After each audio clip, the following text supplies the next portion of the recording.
好，我们现在要压4.5mm的固定扣。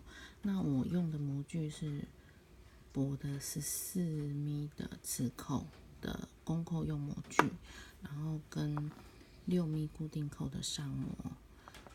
那这个14mm磁扣的下模，这一个刚好就是我们4.5mm的面径，所以这个压起来会比较漂亮，比较不会有压痕。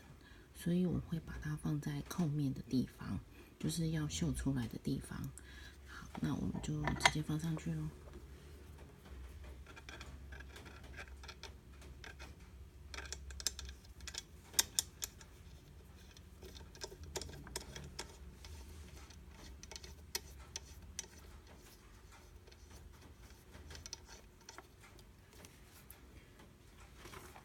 好，那我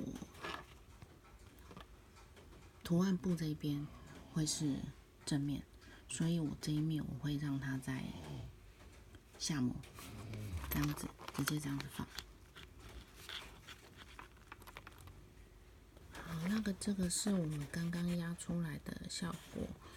因为你如果说，你皮标正面的地方，你直接让它直接用6mm的固定扣上模去压。